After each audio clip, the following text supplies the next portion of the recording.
अलगाजी tractor के financial results exceptional आए। वैसे तो इसने कोई पे out dividend right share bonus share announce नहीं किया, लेकिन इसने अपने फाइनेंशियल रिजल्ट्स अनाउंस करके इन्वेस्टर्स को अपनी तरफ हाईली अट्रैक्ट किया है। जो कि इसकी सेल्स अगर हम क्वार्टर वाइज इस दफा देखें तो 2025 के सेम क्वार्टर के जो रिजल्ट्स थे वो 4 बिलियन की इसकी सेल्स थी।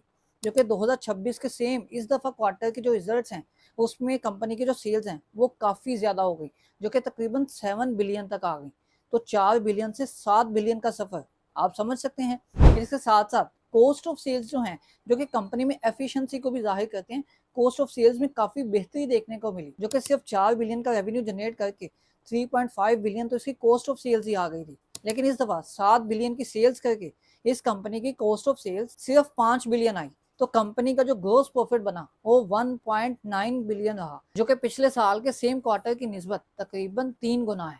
एंड इसी क्वार्टर में कंपनी के डिस्ट्रीब्यूशन एक्सपेंसेस कम रहे, कंपनी की अदर इनकम में काफी इंक्रीज देखा गया, एंड फाइनेंस कॉस्ट में तो अच्छा खासा डिक्रीज देखा गया, लेकिन कुछ एक्सपेंसेस आपको थोड़े इंक्रीज देखने को मिल सकते हैं। लेकिन ओवरऑल सिचुएशन अगर नेट प्रॉफिट की बात करें तो वो आता है 770 मिलियन रुपीज का, जो कि लास्ट ईयर के सेम क्वार्टर में सिर्फ 27 मिलियन रुपीज थे।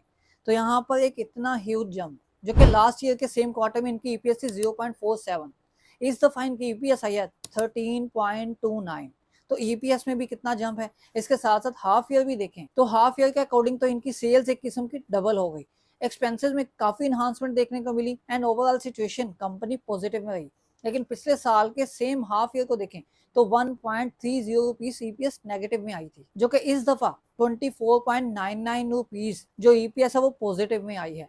तो इतनी ज्यादा इंप्रूवमेंट इस स्टॉक में देखी गई। तो आपको क्या लगता है कि स्टॉक आखिर कैसा परफॉर्म कर सकता है? अपनी राय कमेंट सेक्शन में लाजमी दें। तो अगर आप अलगाजी ट्रैक्टर के कंप्लीट एनालिसिस चाहते हैं तो कमेंट सेक्शन में एजीटीएल लाजमी लिखें। एंड B1 मिलियनेयर टीम आपको डिफरेंट फैसिलिटीज प्रोवाइड करती है, जिस तरह के portfolio making, portfolio management and premium group regarding trade calls including FBR tax return, ज़कात stamp paper, mutual fund account, broker account और इवन सीडीसी इन्वेस्टर अकाउंट। तो कोई भी फैसिलिटी अवेल करने के लिए आप हमसे इसी व्हाट्सएप नंबर पर रब्ता कर सकते हैं।